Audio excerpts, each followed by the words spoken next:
Elisa from C.A.C. Global Solutions. I'm here with Brett for another episode of our podcast, Aviation Perspectives with C.A.C.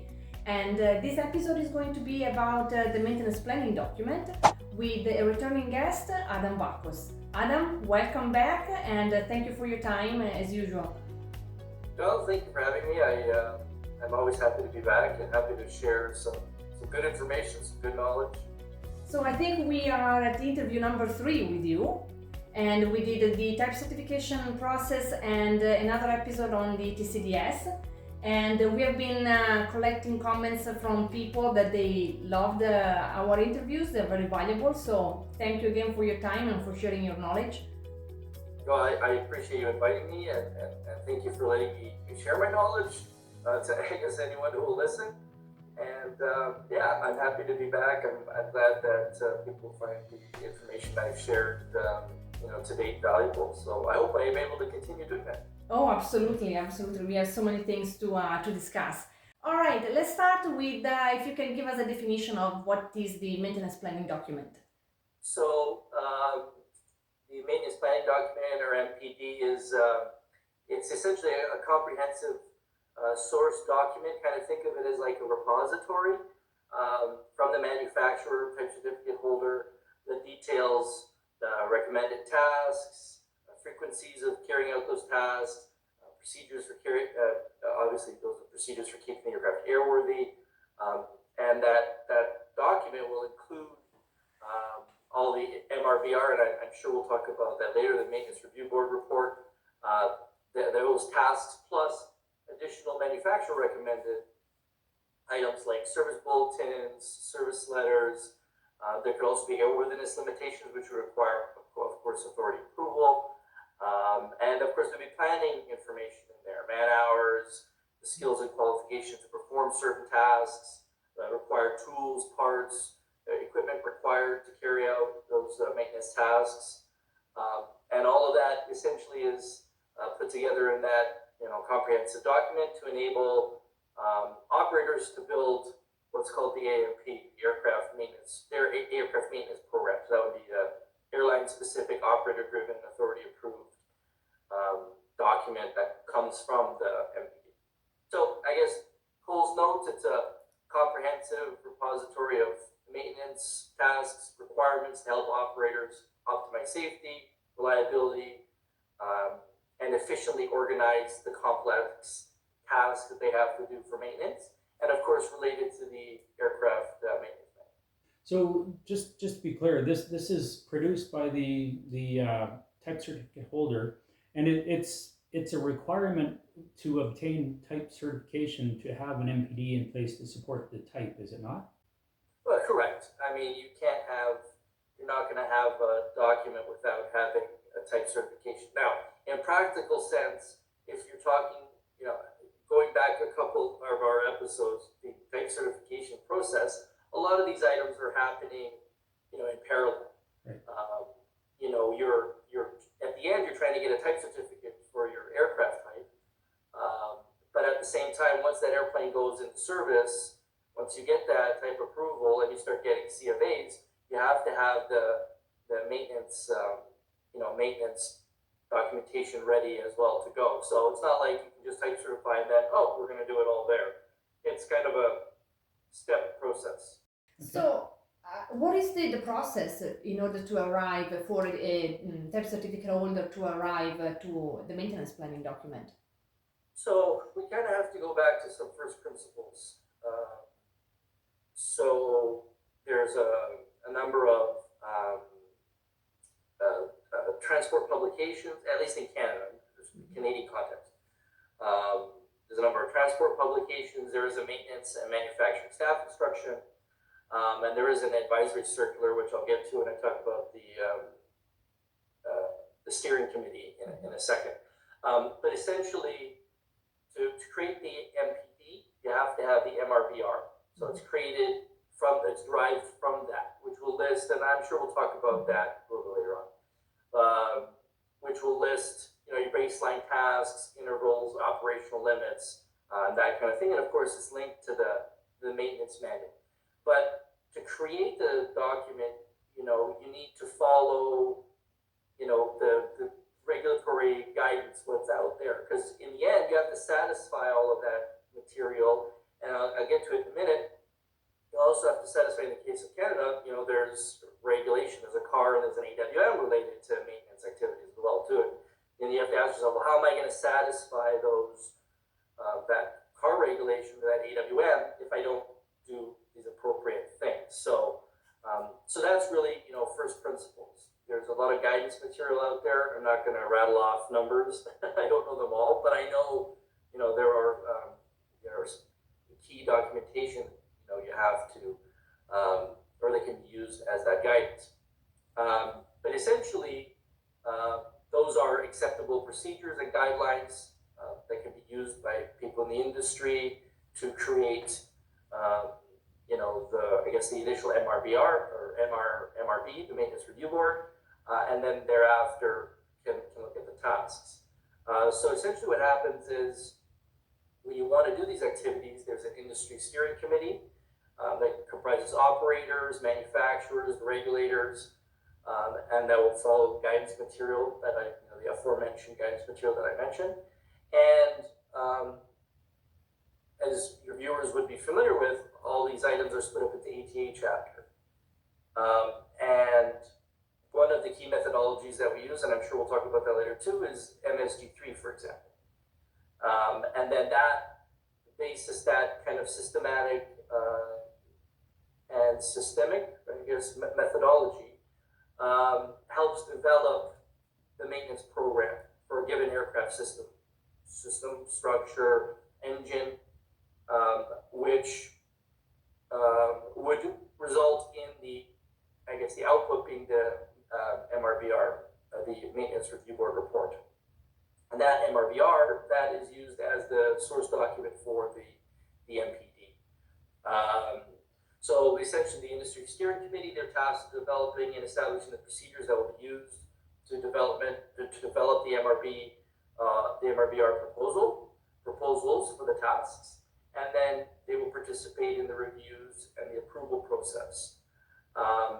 So the the MPD, the maintenance plan document, will contain all those MRB requirements, the task, together with any mandatory scheduled maintenance items that could be, that would require an airworthiness limitation, which would require approval by an authority. I guess the only other thing to add, I guess we'll get into MSG3 a little bit later, but the whole thing with that is us looking at failures and effects and intervals and what's appropriate. And we'll also, I guess, probably talk about reliability and how they come up with those numbers and figures and figure out, well, what's an appropriate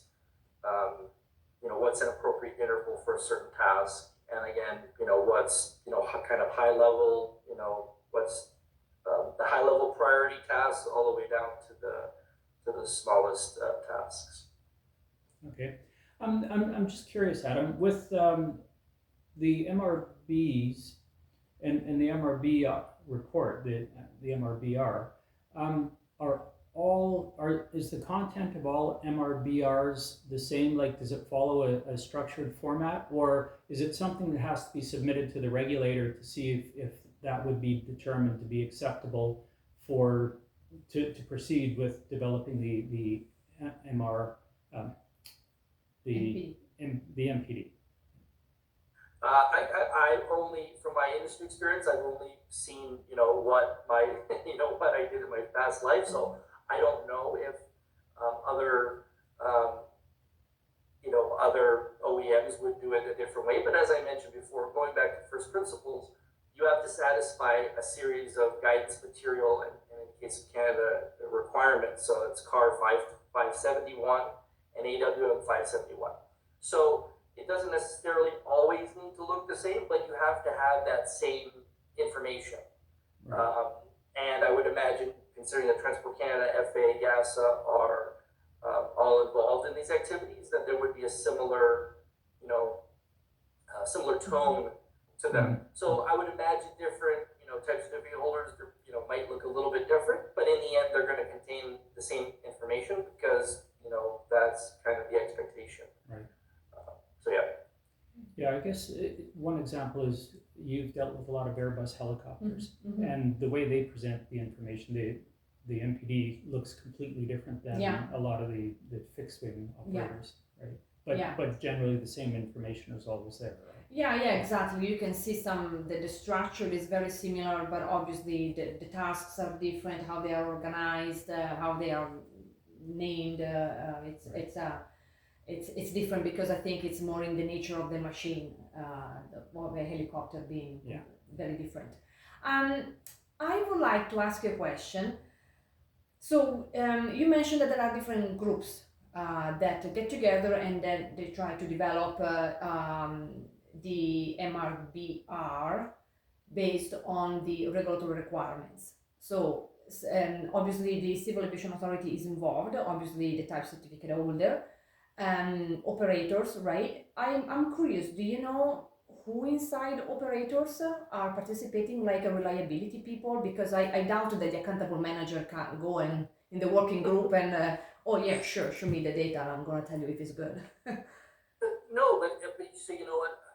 My understanding is it's actually kind of a cross section. So when I in my past life when I worked for an OEM, it was primarily making private jet aircraft. So certain operators, the actual operators themselves went to the meeting because they were very knowledgeable, or perhaps they owned multiple aircraft, or they wanted to see a particular change, or they wanted they had really invested. I would say that's probably more unique. Because normally, you probably would have a representative rather than the actual, the VIP or the whomever. Right. But you're right, though. It could be, it is more probably the reliability folks, because they're the folks that are doing the analyses and the fault trees and the probabilities to see what is an appropriate interval and looking at those kind of qualitative and quantitative assessments. But there very easily could be a manager or this or that, or you might have more interest from one operator than you do from another. But I would imagine you probably would have someone in some capacity from a variety of operators, because again,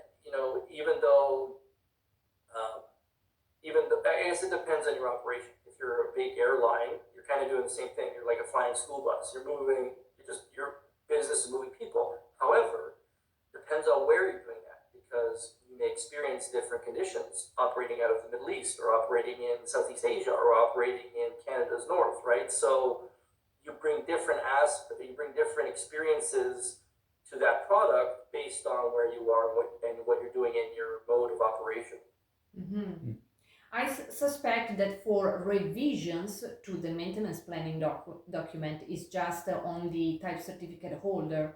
It's not that they are going around asking to involve other people in the revision. I mean, obviously they are collecting information coming, because we always say it's important for operators to provide information on the status of the aircraft to the TCH, so that they can implement corrective actions. But I suspect it's more on the TCH, the actual revision of the MPD. Yeah, so I mean, the revisions are going to be driven for different reasons, right? It could be operator need. It could be, they found out that the reliability of a certain part is actually better than they thought, and that eases the maintenance burden, and therefore, they want to introduce it. But yeah, smaller revisions, that kind of thing, you're not going to be setting up these large committees. But larger revisions, or perhaps if you're introducing, a unique way of doing these tasks, or certain changes, or the way you're interpreting the analysis, then it may require that kind of larger audience. But normally, yeah, you're right. Small changes here and there, no, you're not going to be doing that. But the other thing, if I remember correctly, like there used to be, it would be like a quarterly event where you get the operators and authorities together to look at changes that were valuable to the product. Right. So you may not know the answer to this question, but do you know how long a process can last to arrive from the getting together and collecting all the tasks to the final MPD? No, I don't know the exact timeline, but again, thinking to the type certification process, obviously you don't, you need to make initial estimates because you don't know, because you don't have a product. Once you have the in-service data, it becomes a lot easier because you can say, oh, were we right with our estimates? Were we wrong? Can we increase things here or there? So it's not a 4-year-long process like the type certification, or I should say 5-year-long process like the type certification process, but it is definitely a years-long process as you're approaching type certification and beyond. Because again, remember, things are happening in parallel. You just don't magically get your type certificate and all of a sudden you get your manufacturing approval and you get your maintenance approvals, and it doesn't happen like that. You're kind of doing them all in parallel so that when you do get your type certificate, you can get your your manufacturing authorization, you can get your maintenance approvals and those kind of things. So it is definitely a lengthy process, and it's in preparation for when the aircraft does go into service, that you are able to maintain it. Right. Just to add, because this part, what I'm going to say is in my wheel well. To maintain airworthiness, you need 3 things: you need an aircraft that's safe and fit for flight and in conformance with its type design. Maintenance is a very important part of that. If I don't follow those tasks and I'm not doing what I need to do, I'm losing my conformance. And if I lose my conformance, I lose one of my legs of my 3-legged stool, and therefore I'm no longer airworthy. So it's very important that once you do have that type certificate, you do get that the C of A, that this stuff is ready, because I need to maintain an aircraft to be airworthy. Otherwise, as I tell my students, I just have a very expensive, pretty paperweight. Yeah, for sure. I was just a thought came to mind, an example of an amendment to the MPD, for instance. A good example that's been in the media quite a bit in the last couple of years is the Boeing MAX 8, right? When after some investigations and such happened, of course they had to review what caused the incidents, but also what can be done about it. And part of what can be done about it were changes to the MPD. So some of the items that were changed were the methods of testing different equipment, which would affect the MPD and the intervals and all of those things, right? So that would be an example where an amendment, although I mean in a lot of cases amendment might just be something simple that's performed based on feedback from operators. In a case like that, I mean, we all know the aircraft was grounded for quite some time while they tried to sort it out. And part of that sorting it out would have been coming up with an MPD revision to address all of the items that came to light, right? So in that case, I'm sure they would have had a whole group of people working on this, trying to figure it out over a long period of time. Yeah, I mean, that's more of a unique situation, but of course, because that draws a lot of attention, that draws a lot of regulator interest and involvement. Absolutely, if everything's working hunky-dory, you're not going to be getting that kind of interest or involvement. I mean, of course, there will be, operators and, the regulatory authorities, they need to do what they need to do. But that's a one-off case, and rightfully so. Everyone needs to make sure that we really sharpen the pencils there and things aren't the way that they should be. Yeah. Coming back to the people involved in the process, we had a similar discussion when we talked about the type certification process and the fact that you want to have your machine certified in different environments. So a Canada product that is going to be certified FAA, but also EASA. So I suspect, because like you said, the type certification process is actually a very big process that I guess we can say incorporate the development of the MRBR and the MPD. If I am a Canadian type certificate holder and I am doing this process and there is a group that is working on developing the MPD, the authority like EASA is already involved in that process, so that it's not that I get my Canadian approval and then afterwards I'm going after EASA. So EASA will be certainly involved in the developing, right, of the MPD. Yeah, kind of tying into what we talked about in the type certification process. It's really up to the OEM manufacturer, the to-be type certificate holder. But one would find an advantage to having the other major authorities involved. In the case of Canadian OEM, if your major markets are FAA or the United States and Europe, yes, you want to have FAA and EASA there right away, because then after you get Canadian type cert, then in quick succession. There's nothing that says you have to have them involved throughout the whole process. It makes more sense, because if I go through this 5-year process with one authority, why would I then want to go through a separate years-long process with the other authority? Better to do it concurrently. So yes, other authorities are going to be involved, and it would be more advantageous to do so. Mm-hmm. So related to that, is it feasible that one authority will have a different MPD for the aircraft than another authority?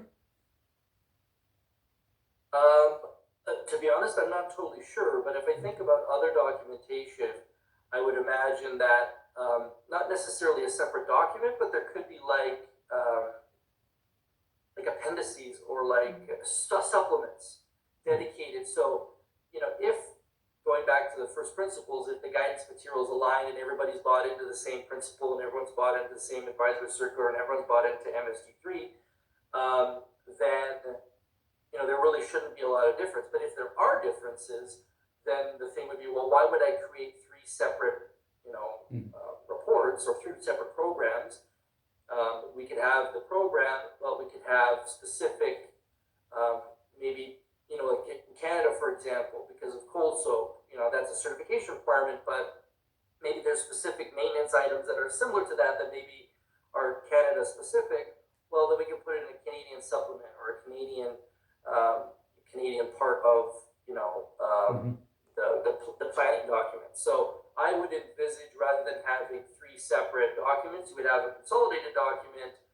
But if there are differences or uniquenesses or peculiarities, then you could have little supporting parts to say, okay, but here, if you're FAA, you've got these couple additional things, or maybe if you're EASA, then you've got these additional things on top of the main document. Right. Yeah, actually, that was a good point, because it just comes to mind that I've dealt with an Airbus where coming into Canada, where the Canadian type certification requires water belly drain heat, where the EASA type, FAA type don't require that. So to me, that would be an item that, yeah, exactly. So that would be an item that in an MPD for a Canadian type certified aircraft, there would be a maintenance item most likely to do whatever checks on that system, whereas there would be no MPD item for that on an EASA or type certified or FAA type certified, because it's not required equipment. Exactly. Okay. Yeah. I'd like to go back to the relationship between the MRBR and the MPD, because I've always struggled with this concept. Because very often for different aircraft, you see the MRBR has a lot of tasks more than the MPD. Can you comment on this? How come that only certain tasks make it into the MPD? Well, maybe I could change the question around a little bit and maybe talk about the differences, and then we might be able to bottom out why. So the MRBR, the Maintenance Review Board report, really forms the foundation of the maintenance programs, and usually is based on, like I said before, MSG3 methodology. The MRBR is split up into 4 sections: systems of power plant, aircraft structures, zonal inspections, and there's a lot related to lightning and HERF. The structure of that reflects the goal of having preventative and risk-based philosophy aligned with MSG3, then obviously, you want to have maintenance tasks that are effective and efficient throughout the aircraft's life cycle. So, and the MRBR, there's the kind of the minimum requirements baseline to maintain continued airworthiness of that product. Remember the three-legged stool that is agreed between manufacturers and regulators. While the MPD takes all of that, the MRBR, and as I said before, includes all the other stuff. There's manufacturer recommendations, service bulletins, could be airworthiness limitations, planning documents, or planning, the tools and man hours, whatever is necessary to carry out those tasks. So I think it's more of scope, like I was saying. So the MRBR has those baseline tasks, but in my experience anyways, the MPD is going to have more.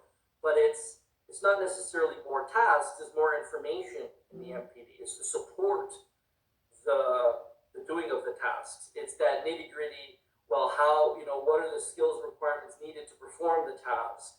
What are the instructions for actually doing the task? What are the tools required? All that stuff is in the MPD. The MRBR itself is just, well, here are the tasks that have to be performed, and this one requires a monthly interval or hours interval or those kind of things.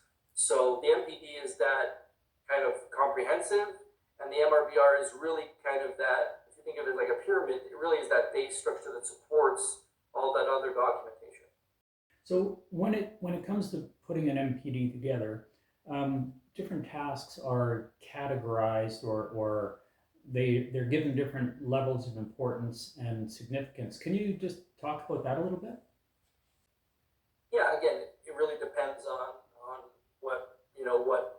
what the task is, right? Because you're going to have tasks that are very important that the way that I understand it, it's kind of a top-down approach. So it's the highest, most important, or the thing that a task that has a potential more, I don't want to say severe outcome, but more risk associated with it if it's not done, all the way to the bottom where it's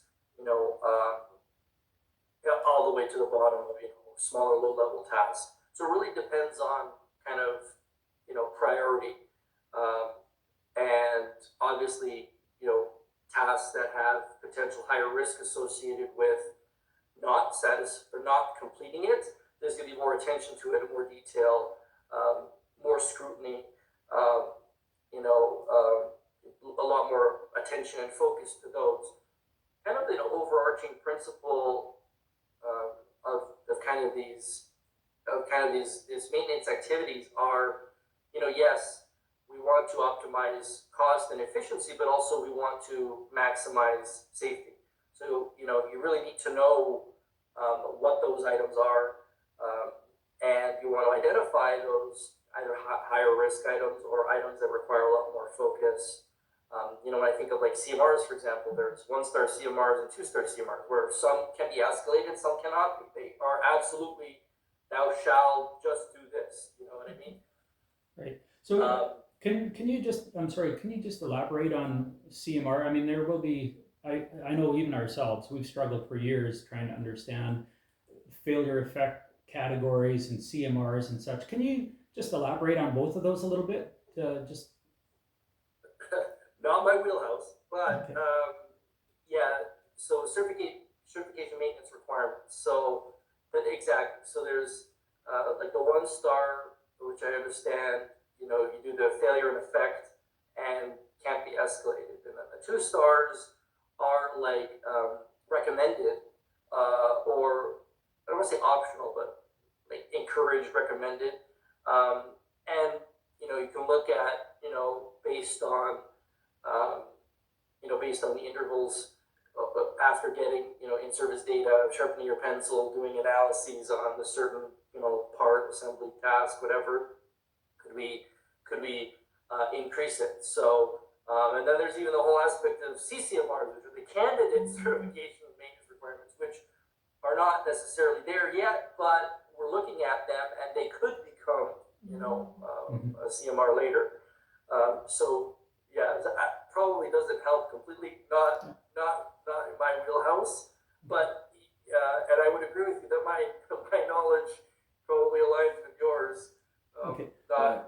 expert in it, but Yeah, no, I appreciate that, and yeah, I've had conversations with people that this is their thing, right? And you know, you glean a little bit here and there as you go, but yeah, just for our viewers, the CMR tasks are they're a basis for certification. They're items that have to be done. They're mandatory, right?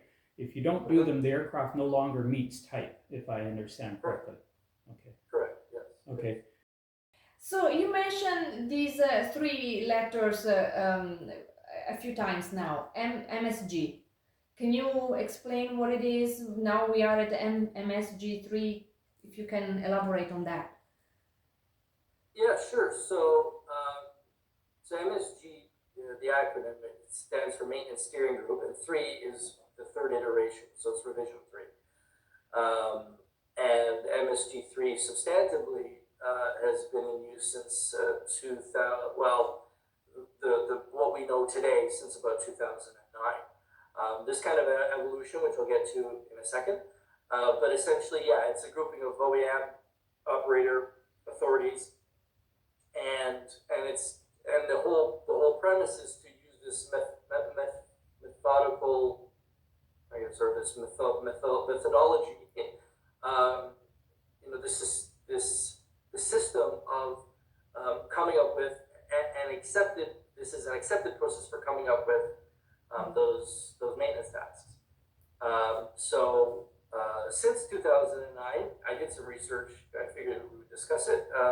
Since 2009, there have been some small changes to it. So it's still MSG3, but there have been some additions, some changes to kind of logic flows and fault trees.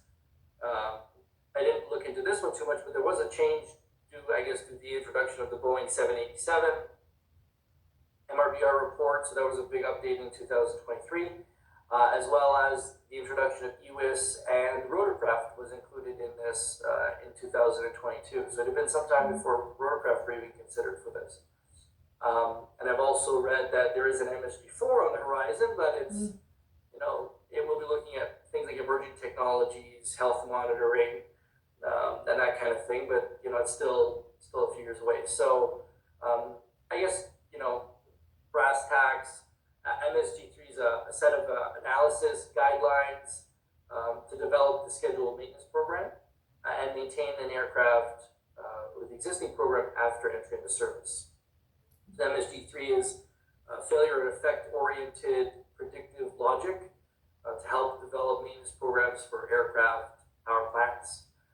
Like I mentioned before, it's recognized by Transport Canada, FAES, as an acceptable method for developing scheduled maintenance programs. And there has been an evolution to it. So there was an MSG1 that was developed originally by the FAA, Boeing, and the airlines in the 1960s, looking at how do we maximize safety and reliability at the lowest cost possible. Then in the 1970s, there was an evolution to MSG2. So the ATA committee looked at what was MSG1. They said, okay, why don't we make it universal to all aircraft? They started introducing logic diagrams, and then even Europeans got involved, and they made some improvements to MSG2 for European airlines. So then the natural evolution was, well, the 1980s to kind of the early 2000s, where there were shortcomings found. They looked at large improvements. So the ATA committee got together and said, okay, let's make this more user-friendly. Let's take out some stuff. Let's add some stuff. Apply it universally. They added the corrosion prevention program, the zonal analysis, which is what I was taught, you know, back in the day,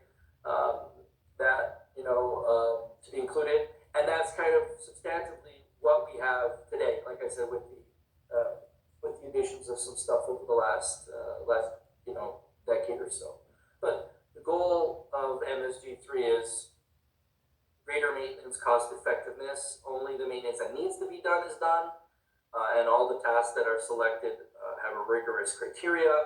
And it's important to understand the consequences of failure. So, if you have a failure, you have a significant economic impact. So, the more you take care of your maintenance, and towards preventing failures, will result in less obviously significant economic impact.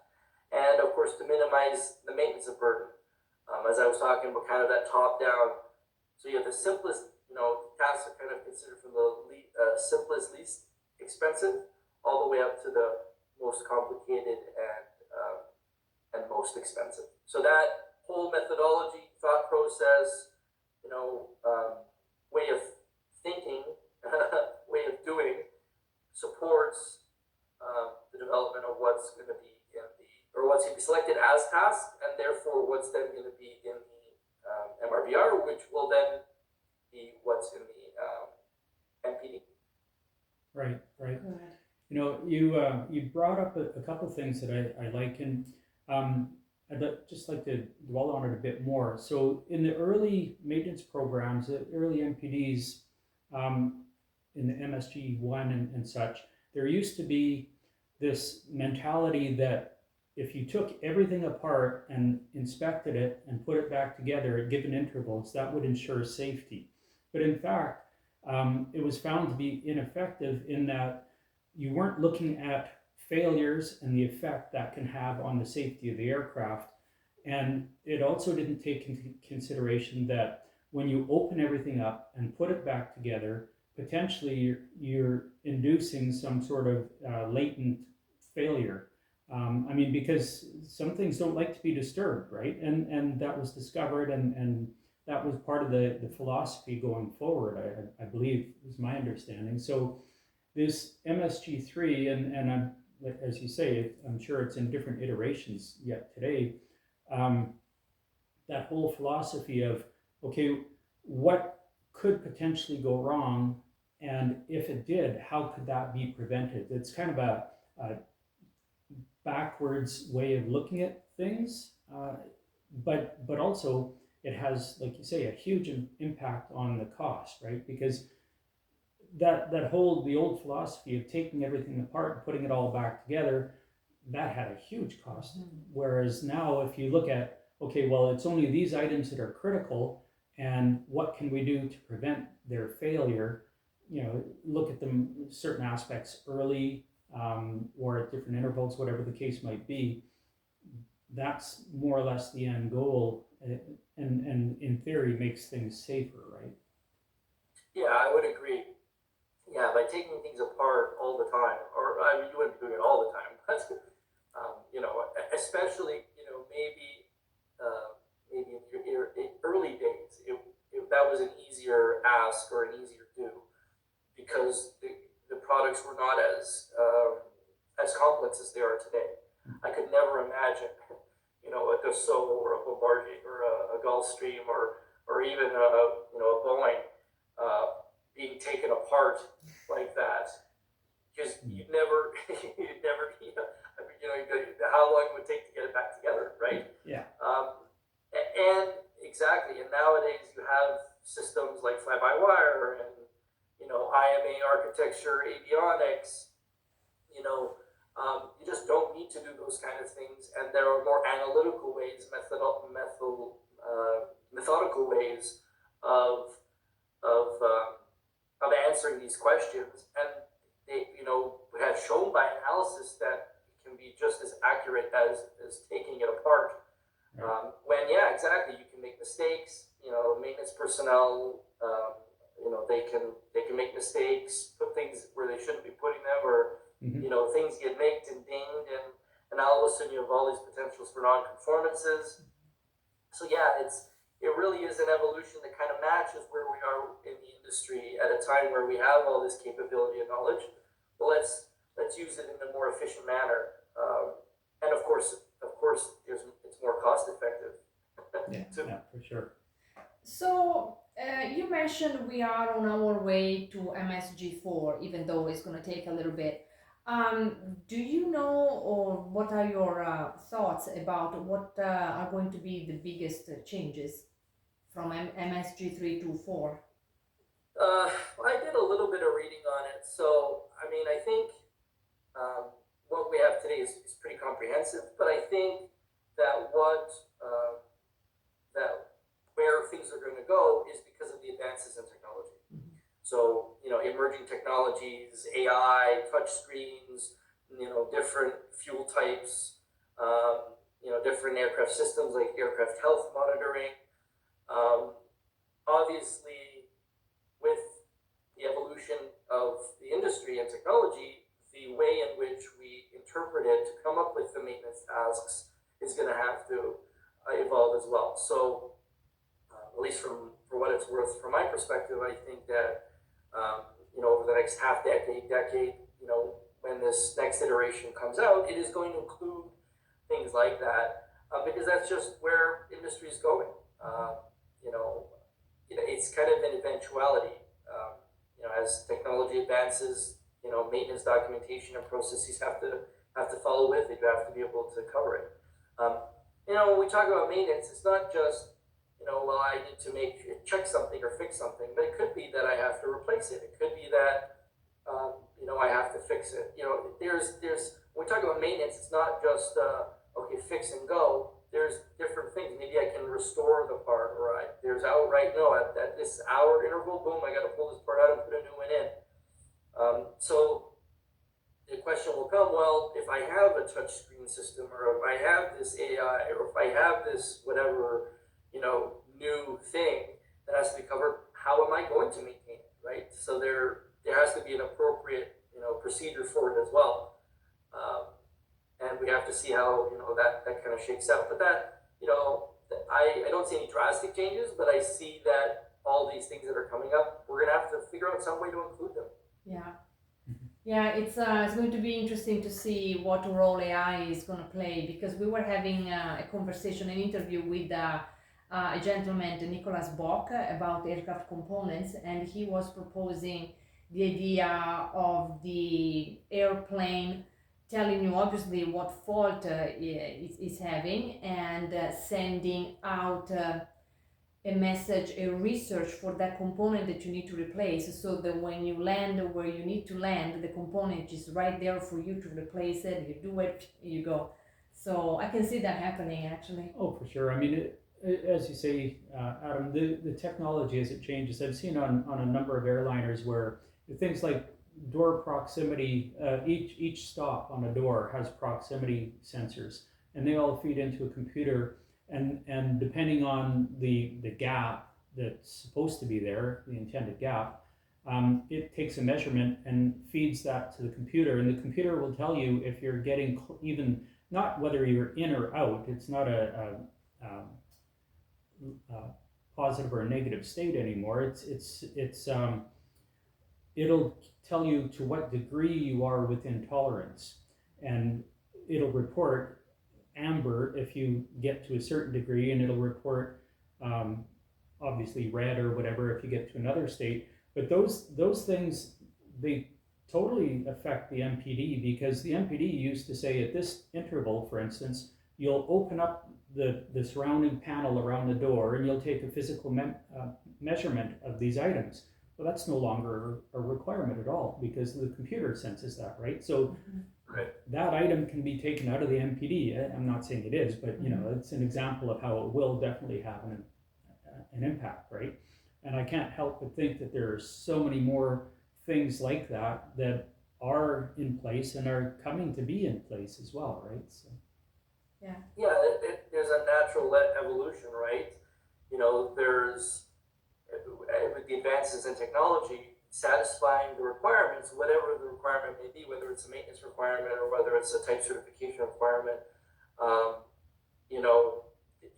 there could be another way to satisfy it. And then it's like, well, if I'm answering that question, that requirement, well, then maybe it doesn't need to be there, or maybe that isn't a risk, or maybe there's this new way of doing it that I don't actually have to maintain it anymore because it doesn't have a whatever failure, or maybe the failure rate, I don't have to do it every time the aircraft comes down, it's every cycle. It's, well, now I don't have to do it for 5 years, because there's a guaranteed accuracy with whatever the widget is, right? So it's evolution of the industry and the products.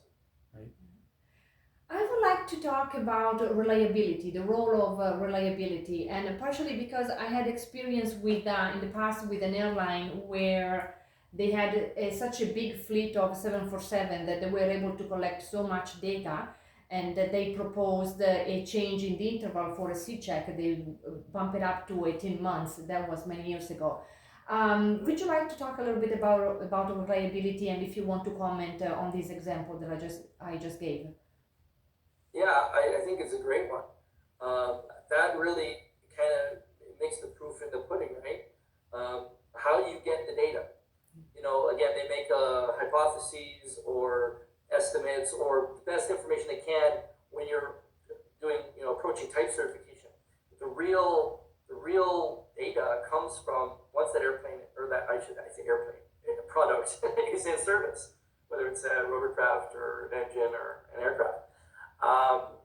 And yeah, so that data is invaluable, and that really is what enables to form the basis of, well, and I actually look at this thing after I said, for type certification, it would be 500 hours, and nothing's wrong with it, and I increase it. So I guess the short answer is yes, it happens. I would say with reasonable frequency, but you need that data, you need that support. It's not just, in my past life, the group was called RMS, Reliability, Maintainability, and Safety. And essentially, if they can sharpen their pencils after using that in-service data, that's the key.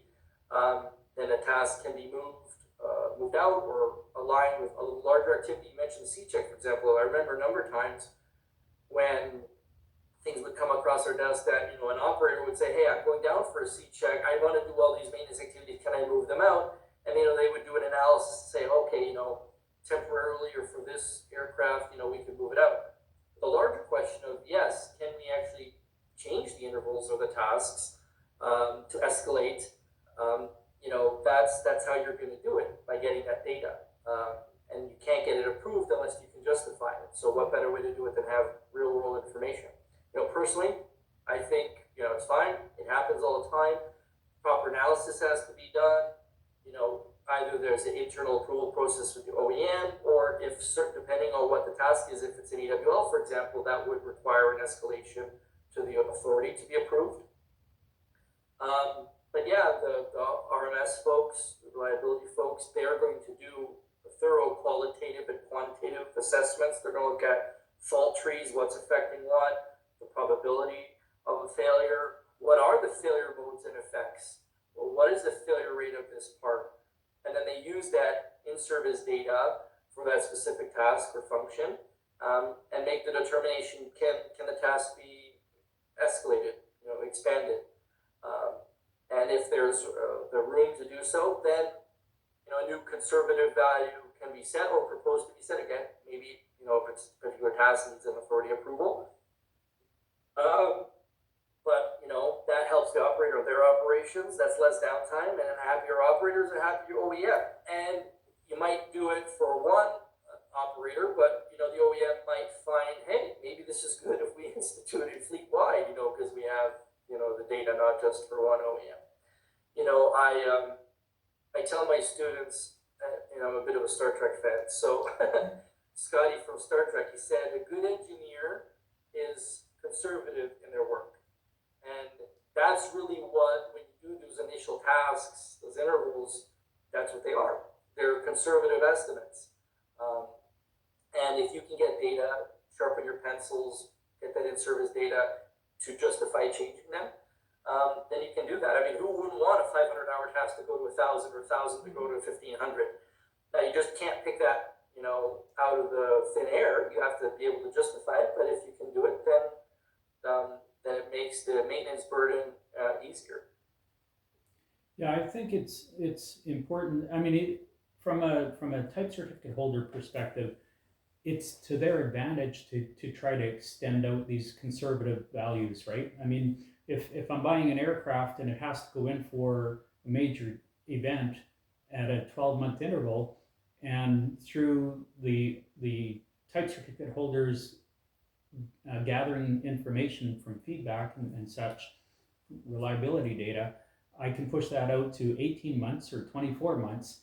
All of a sudden, my product is much more attractive to those that might be looking at it. It might make the difference between buying one type certificate product over another, right? So Exactly, and from my past life, that's what I understood can be a major determining factor. It's, if the airplane always has to be down to do maintenance, then why am I getting that product? So it's more advantageous to have one that, those further out intervals, or intervals that maybe,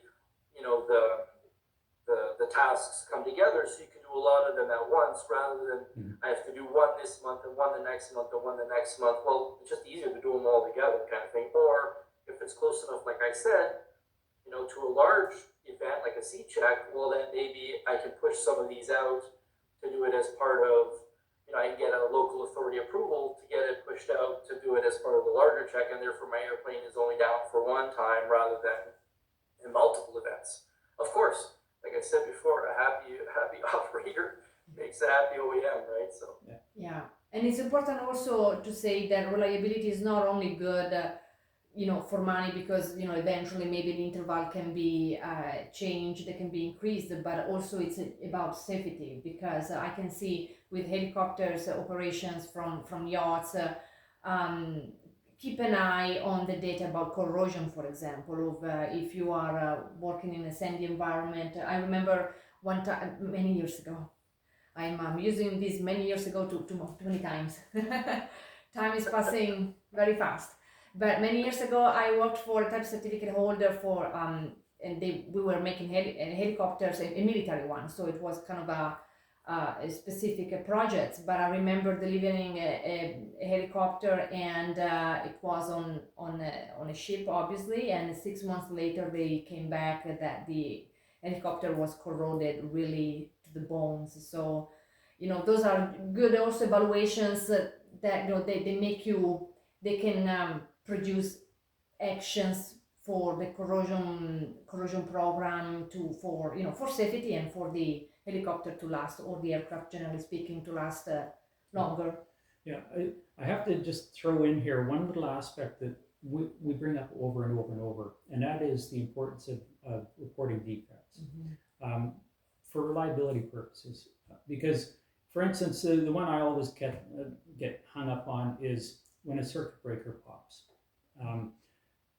Okay, you're allowed to reset, but that doesn't mean you don't document it in the logbook, because that's what goes into the reliability data, right?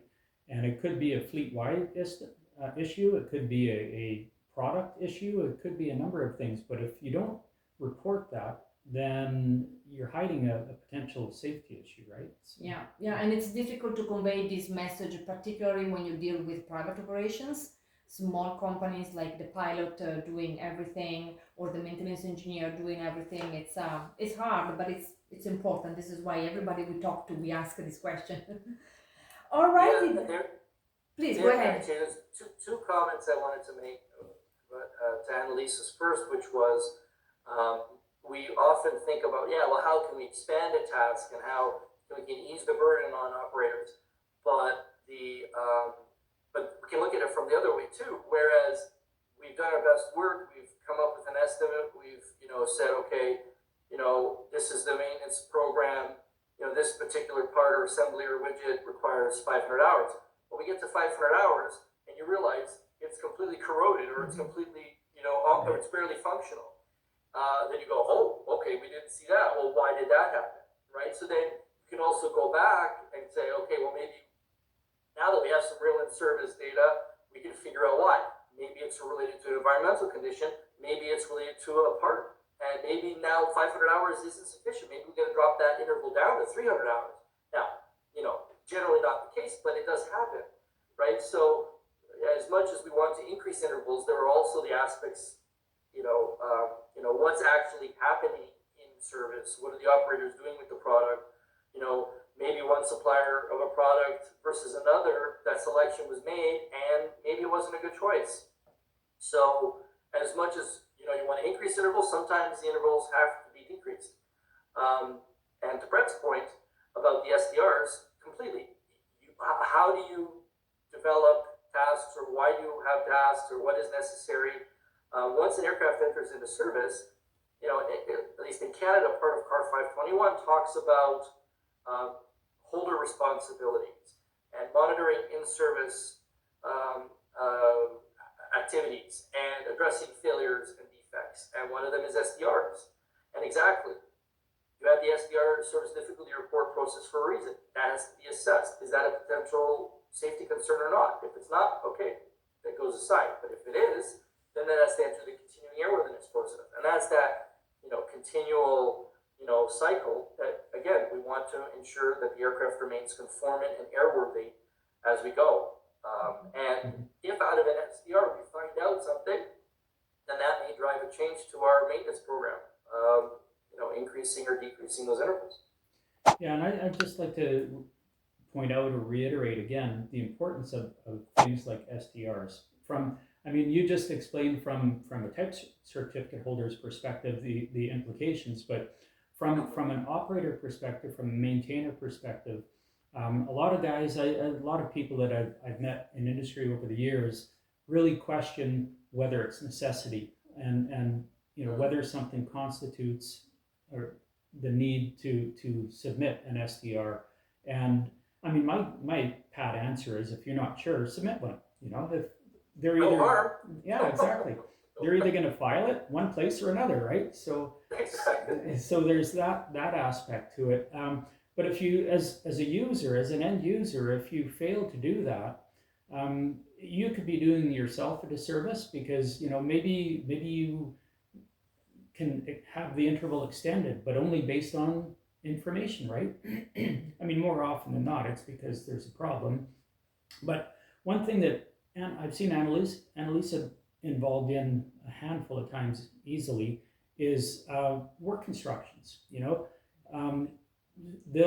She'll be confronted with an AMO that says, well, this doesn't work, and so she'll review it, or a service bulletin or whatever, and it's unclear, it's ambiguous, it has errors. But if you just let that go and you don't report it to the type certificate holder, then there may be issues that are being inflicted upon the aircraft that shouldn't be, just because you ignore it. And in my mind, how can you service an aircraft properly if you don't have proper instruction? And if the instruction is wrong, you have an obligation. It's not just, let it go, I got it figured out. No, there might be other people that are running up against the same issue that aren't figuring it out for themselves, and maybe the type certificate holder has to make a change to that document, and it's an obligation. Yeah, I agree. The other thing is too, if you think about it, let's say an AD comes out. Within the AD, you'll usually have a service bulletin, which will say, okay, here's what you need to do. But now all of a sudden, the service bulletin, they're expecting the procedure to be a certain way, and in theory would work if everything else on the other procedure on the other side as part of the maintenance program worked. But now, like you said, if there's now a problem and that procedure doesn't work, and I have an AD that says I have to incorporate the service bulletin that has these steps, all of a sudden now these steps interfere with this procedure. I can't complete the AD. Well, what happens now? I have a grounded aircraft, and I got to go get an AMOC because I now need to deviate from the process that was agreed by the authority, right? So you can actually make it worse down the line if you don't. If you notice it now, say something. I used to tell my team, if you see something, say something. Because if you don't say it now, a year down the road, it could come back and bite you. And now I got to do an AMOC, and then I still have to go back and change your procedure. Just change your procedure now. Yeah. Right. I know with a Bombardier product, it used to be early on with the glass cockpits, we had a procedure. If you changed one box, it was like a 37-page procedure to go through, and you get step by step. It would run you through the whole thing, right? And you get to like page 22, and you wouldn't get the result it said that you should get, right? Oh, no. But they failed to say, well, you need to be in this configuration. Your switches needed to be in this configuration for that to happen, but they didn't. What they missed was giving you that instruction to make sure that you were in that configuration, right? And so, we got it figured out and sorted out and everything, but who's to say next time it happens you remember that, So there's so many different reasons for doing it, right? So. Yeah, exactly. it's interesting. We have been doing a number of different interviews for the 2026 season. We were talking to a pilot, we were talking to fatigue management people, and it's interesting how for all of us data is key, is the thing that drives everything. You know, like for fatigue management, they were explaining how every solution has to be tailored to the person. So you need data, you need to collect data, and you know, ICAO came up, I think, a few months ago with this zero accident incident goal that they want. I can never remember if it is 2030 or 2050, and I can see reliability being a big part of that. You must have data, and you must have reliable data in order to try to even get to that goal. Right. Yeah, and the bigger the fleets you have, the more data you can get, and then you can start to focus the data. Okay, I got operators in this region of the world or this region of the world, and what are they experiencing? What's going on? You know, and yeah, I'm sure there's in the larger context, knowledge sharing that's happening between OEMs and all these different fleets. Because exactly, how are we going to be able to get to the most optimized state? You can only get there through data, because it can't be, the theory and the calculation can only take you so far. That real life in-service experience is, it's going to tell you the truth. Right. No, I think you just hit on it. It's the theory. The more data you have, the less it becomes theoretical. It becomes a proven state, and so exactly. It is. Yeah, exactly. So one of the next ones here, I'm quite interested in, and I think it could maybe spark a few comments. But what's the role of the authority in the MPD process? So we kind of discussed it throughout our chat today, but they're involved in different stages. So obviously they're involved in the MRB, the Maintenance Review Board. They're involved in the steering committee. They agree upfront on the procedures that are going to be used. They will support approval, publishing of the MRB report. And they will be involved in approval of any tasks that have associated airworthiness limitation that are in the MPD, or if out of that, they need to be created and incorporated into it, because the airworthiness limitations, like a flight manual, that is an approved manual that the authority has to be involved. That's at least in the Canadian context we call level of service. So that's something that the authority has to provide, because the approved manuals, if an OEM has, or type certificate holder has some kind of delegation, it's usually a very small delegation. So the authority has to be involved in those kind of approvals. As with anything, everybody comes at a question from a different paradigm, right? And so from my regulatory background, beyond the producing the MPD, there's also enforcing the MPD. And I see a whole bunch of different aspects that I kind of like to touch on a little bit. Some of them being things like when you want to deviate as an operator, if you want to deviate from your approved maintenance program, which is based on the MPD, there are different ways to support your request to do that. And now the authorization to do that would come from the authority. Right. So one of the ways is to go to the type certificate holder and ask for them, give them your scenario, all of the circumstances and what the situation is. And a lot of times they'll come back to the operator with a recommended action. It might be simply, yes, you're okay to extend this for 2 weeks. Or it might be, you can extend it if you do A, B, and C. Or it can be, no, you can't do that, but you can do this. You can operate it unpressurized, or whatever the case might be. They always have a response one way or another. Right. But one thing I've come up with a number of times is I've had operators come to me and say, well, yeah, we're going to fly the airplane for 2 weeks because the type certificate holder said that we can, and here's their document that says that. And that's all fine and good, that's the type certificate support in that the aircraft will remain safe to do so, but that's not an authorization. The authorization comes from the authority that issued the flight authority to the aircraft. So Yes. I think it's important for people to understand that aspect of the MPD and of the type certificate holder's role, but also the authority's role and their role and who they have to approach. Now, I mean, I've seen a number of situations where an operator will come directly to us, the authority, and say, we would like to do this. And we in turn will turn around and say, okay, but what's the type certificate holder have to say about it, right? And I mean, in some cases, in some instances, we encourage operators to come to the authority first because we may have avenues where we can allow an alleviation of sorts that we know that if they go to the type certificate holder, the type certificate holder is always going to go to the conservative side. And we may have information available to us different than what the type certificate holder has.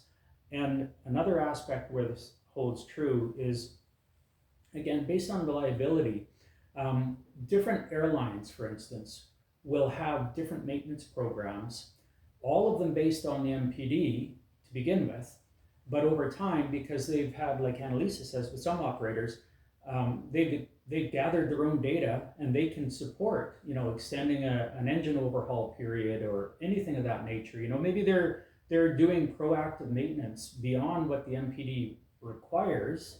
And so based on the outcome of those activities, they've been granted authorization by the local authority to extend things out. So there's all of these aspects that I think they are either impacted or they impact the MPD, but directly affect operation of the aircraft and the safety of the aircraft. Another aspect that is common to this as well is where you have potentially an aircraft that is being operated by operator A, and they've done all of this reliability stuff and they've made their alterations to their maintenance program, which again was initially based on the MPD, but then they sell the aircraft to operator B. And operator B doesn't have all of this data. They don't have the requirement to open the aircraft up at the frequency that the other operator had because they're operating it in accordance with the MPD. They haven't done any additional maintenance to support the expanding the for instance, the engine overhaul period. So, and I mean, we can go down a lot of different avenues here. Then we start talking about bridging an aircraft from one maintenance program to another, where again, they're all based on the MPD to start with, but they can diverge. And, I've seen it with Transport Canada where you get one commercial operator saying, well, why is it these guys have this interval and we have to do it at this interval? Well, these are the reasons, right? But I think it's important for people to understand that these things are out there and you have to be wary of them, because if you buy an engine, it could be that engine under normal circumstances, it's already done because the MPD said it was done. And one operator may have had an extension, but you don't. So, there's just all kinds of little places where you have to be careful, right? Do you have any comments on any of this? Yeah, so I mean, the initial question, I was kind of talking at the higher level, right, with respect to the development of the MPD process, but you're completely right on all counts, A+. The thing that I would add, in my past life, we saw, I can't remember the acronym, what it stands for, but we were called ACRs, and the requests were coming from an operator, can we extend this task? Because I'm going down for another check at this point, or I want to bring them, like I said before, put multiple tasks together, rather than have go down this month and then I got to go down again next month. And exactly that. Okay, yep. Type certificate holder prepares the information. We either justify, okay, this is what the operator wants, we can do that, or no, we can't do that, but we can do this, or no, we can't do that at all, or no, but you can do this, but you have to follow these steps, just as you laid out. And exactly, that is something that the type certificate holder can provide to the operator. But then the operator has to go get that local authority approval. So in Canada, they'd go to a regional office, and in the FAA world, they might go to a MIDO or whatever it is. Or in CA.C, maybe they go to the National Civil Aviation Authority, which still carries some responsibilities even in the CA.C structure. And exactly, they have to go take that data and say, okay, here's our data from what we've experienced, where we think we can increase it. We went back to the type certificate holder, this is what they sent us, saying, yep, we're okay, or, we need to do these other changes, but then we can do it. And then they go to the authority, and then the authority reviews it, and then they grant the go-ahead. And you're completely right, you just can't, because the type certificate holder provides me this piece of paper that I can go ahead and do that. It doesn't work that way. And that's, and maybe for the viewers, that's a very important step is that local authority approval on that side. Right.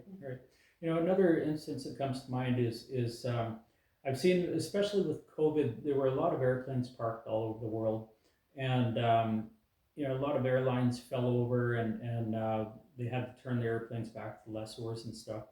And a lot of these people were maintaining their aircraft to different programs based on reliability.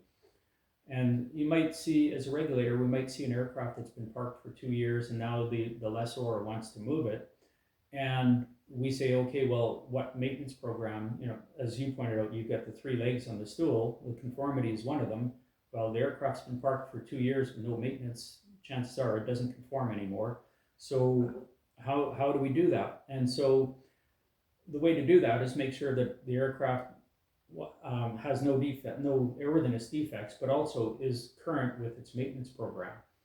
Now, most maintenance programs are based on the MPD, as we talked about, but if this aircraft has been operated with an air operator out of, say, Thailand or any other given place, and the authority has authorized them to step outside of the MPD based on whatever, and now all of a sudden we've got an operator going to pick up the airplane and relocate it, but technically the aircraft no longer is conforming to the maintenance program, and that even if it does conform to the given maintenance program that it was on, it may no longer conform to the MPD. So, and there's no reliability data to support that, is the point I was getting at. So it becomes really convoluted, and that becomes increasingly important to involve the regulator and the type certificate holder in determining how far away from the MPD the aircraft is, and what steps need to be taken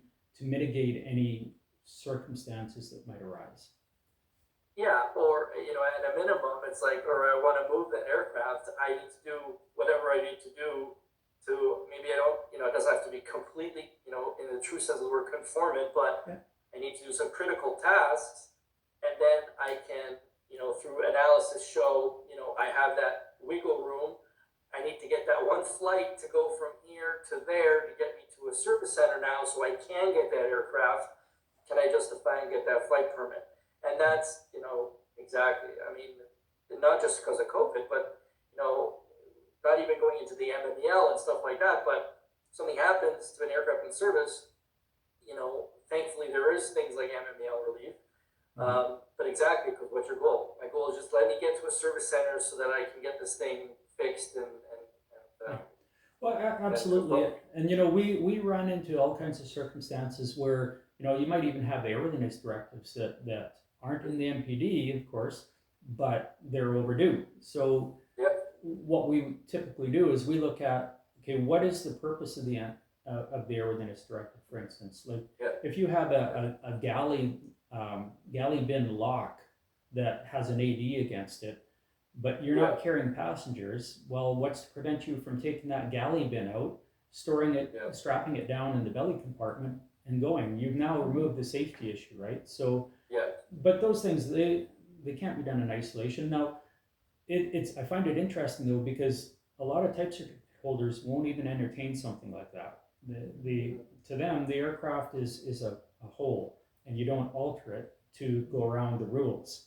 right? So this, to me, is an example of where you want to talk to the authority first, and then maybe go to the type certificate holder. Another common one I see is cabin items. If it's a ferry flight, like you say, to reposition an aircraft, and you've got passenger oxygen service units that are expired, or you've got a megaphone that's expired, you're not, in my mind, megaphone. Oh, it- it's my favorite. I see operators that go to the type certificate holder, and the reason I bring this up is there's almost always a cost involved in approaching the type certificate holder for a letter that says it's okay, you know? And if you're gonna fly the airplane with something that totally makes sense, then maybe you just want to approach the authority first, you know? But because it's in their power to allow things that the type certificate holder may not, right? But then again, too, the authority is not going to approve something if they don't have, because the type certificate holder knows their product the best. Mhm. So it's not like they're going to go against them. But they're what you're saying has a logic. It's like, okay, well, if the authority is going to be okay with it, can I convince the type certificate holder? Can I get them to provide me some data to support it? But again, you're right. That's a commercial discussion, and inevitably costs money. Yeah. Well, I just think of one example where the operator approached the type certificate holder with, I think it was like 413 items that were overdue, and the type certificate holder said no. This is just the sheer number alone was just too much to even consider, right? So I had a conversation with them, and it was like, well, can't you pare that list down, because the authority can allow you to go, oxygen generators. Okay, so you got 50 oxygen generators. Can't you just remove them because you're not having passengers on board? That's something. I mean, there are different things that you can do, right? I mean, if you're talking about a hydrostatic test on a door pressure bottle, well, maybe there's a reason why there's a hydrostatic test, and that may not be known to the authority, right? So you're not necessarily going to let something like that go. But the point being, you want to be discerning about what you approach type certificate holder with too, right? Of course. Yeah. I wouldn't want to have a list of 400. Well, exactly, and I mean at that point too, and if you pare your list down to 300, and then you go back to them and they still say no, and then you're going back and forth. It's like, as a regulator, I've had people approach us about pushing maintenance items out, and sometimes if you just say, well, give me more information, by the time they go through the amount of work it takes to gather that information, some of them just go do it, and it's true. It's the way it is sometimes. So. Well, Adam, we are at the end of our interview. So just one last thing, just to summarize. We talked a little bit about this. So how do you think the MPD is going to evolve? We talked about technologies, not only AI, but also maybe fuel systems. We talked about reliability. Would you like to add some comments just to close our interview? Yeah, I mean, I guess, maintenance is a very important aspect of the product. Like I said, the three-legged stool, you have to do these items, do these activities to make sure that the aircraft remains airworthy, so you can maintain that C of A.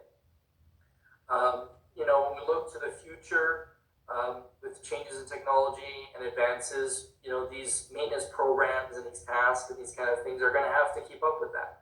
And I'm very interested to see, how that's going to evolve, what that's going to include, how some of these technologies will be able to be maintained when maybe they are in a closed box. Does it just, we get a new box? I don't know. I mean, that could be, that's what it ends up being. But as in everything, with the advances in technology, then, the regulatory, framework will follow with it. And it's going to be a very interesting time with all these emerging technologies. It's a good time to be in aerospace. Yeah, I look forward to the day we can just fly Vancouver, Milan, like 2 hours. Well, it's going to require a little bit more. I know. Hyperspace. But you know what? Some people have that interest in bringing back the supersonic passenger travel again, and anyways, it's just time. I mean, the technology will be there, but then can it be commercially viable, and can it be at a price that people can afford to take it? Yeah, really, yeah. Right.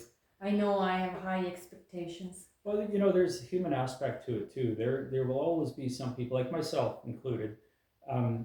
If you talk about unmanned flight, I prefer to fly with somebody that's got some literal skin in the game, if you know what I mean. You know, it's. I don't know if I'd ever trust an airplane that was unmanned. That's it. Wow, we'll see. That's another topic for next podcast. But that is a thing about the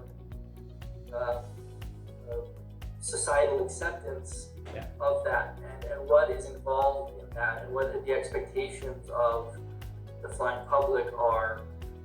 So while that's definitely coming, unmanned, what's it called? Transportation. Mm-hmm. That's gonna be a little bit longer and definitely very, very thoroughly assessed. Oh, for sure. I mean, I was just reading an article a couple of weeks ago about in San Antonio, they have a test program with unmanned taxis. And they have them on video crossing the yellow lines and doing all kinds of emergency stop for no apparent reason whatsoever, you know, doing all kinds of tweaky things that I don't think we're there just yet. Yeah, that's why they do testing. Right? Trying to figure out, get all the kinks out. Yeah. Well, Adam, thank you so much once again for this great interview, and I look forward to have you back. Well, it's always my pleasure. Thank you for continually inviting me. I always enjoy our conversations, and I'm happy to share what I know, and I look forward to next time. Perfect. Thanks. Thank you very much, Adam. See you again. Thank you. Thank you. Thank you.